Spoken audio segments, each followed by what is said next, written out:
10 years ago, a decade ago, Chavez arrived to the presidency of Venezuela with the support of the majority of the people who wanted to accept his offer of changement in democracy. As a matter of fact, the changement was a necessity. A rich country like Venezuela, with the problems that already existed during the 40 years of representative democracy, were absolutely necessary to be changed.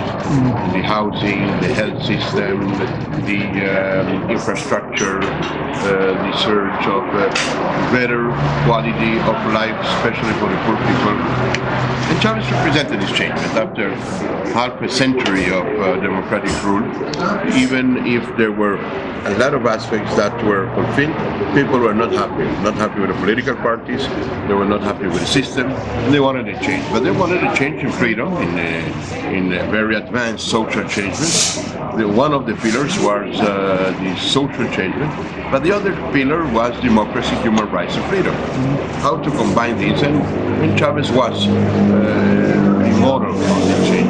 Yeah. Well, the years passed, and little by little, after 10 years, we have learned that it was not changement in democracy, but a revolution in autocracy. The militarization of the power, the militarization and militantization, the militants and the military took the power, and we had the time of the golden eggs. During 10 years, the incomes in Venezuela, not because of the work or not because of planification or a new administration of transparency or of commitment, but because of the prices of oil were very high, were unfortunately mismanaged, and we lost a lost decade that we have seen the problems not only not solved.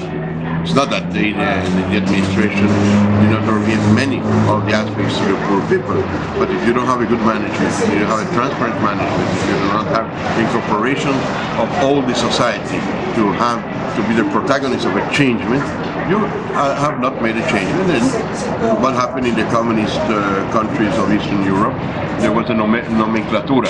There was a sort of a group which is called here the Boliburguesia, the rich men, that because of the corruption and because of the commitments of how to change one of the factors of corruption to other factors of corruption, did not solve the problems of Venezuela. So I would say that this is one problem. The other problem is this is a presidential system, and that is why the constitutions in Venezuela were as wise as not to allow, after five years of government, the same president to be re-elected. The argument is, if he's a good president, why not to have the possibilities of being re-elected? And this was solved by the Constitution from 1961, saying he can be re-elected but only 10 years afterward, 2 systems after, so that you cannot use the funds of the government in order to make yourself re-elect once and again, because the history in Latin America shows that people who have the power, economical power, administrative power, use it in order to maintain itself in the power. But meanwhile, if there is a transition, even with somebody from the same governmental party, if, for instance, the revolutionary forces in Venezuela agree with the program, why not to have another person in power, Diosdado Cabello, if you want, or any other member of the Chavez family, Adam Chavez, or whoever would be there to continue. But here we have arrived to a culture of personality, cultural personalidad, and everything has been oriented as it was in the time of Hitler or Mussolini or Stalin or Mao in the time of the Cultural Revolution. Chavez is the epicenter of everything. All the good is Chavez, all the others are bad. And of course this kind of vision is not only primitive, but it does not allow the real popular participation, or what I would say a changement in democracy. So unfortunately, this personality cult that is Hugo Chavez has made him change.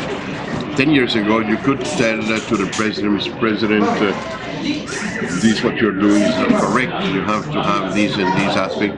As ambassador, I had many of these suggestions, and he gladly accepted, because this is what is a dialogue between a chief of state and his ambassadors or his ministers, or even his opposition, to establish a dialogue, a negotiation. This is the art of a good government, to negotiate, to listen to people and to correct if it is necessary. 10 years after, it is absolutely impossible not to have a dissent. If you have some critics even in their own political party, immediately there is a mob that would say that you're an enemy, that you're a patria, that you're a traitor, that you're an agent of CIA, or maybe from Opus Dei, or whatever stupid things there is oriented. So, fortunately, this revolution in autocracy is really making a very folkloric presidency and folkloric government. I think that when you see what happened in Uganda with Idi Amin Dada, the stupid things that we are doing are maybe as bad, or maybe sometimes even worse, because Idi Amin Dada did not have the economical power that Venezuela has had during these 10 years. So it's a very folkloric presidency, and apart that, it is making a very serious harm in the exportation of a populist orientation. Latin America needs a very deep change, a social change in democracy as Venezuela did in the past. But if you try to copy the model through the Albanization of the external policy, I call Albanization not because Albany, but because of the ALBA, the institutionalized relation that has been.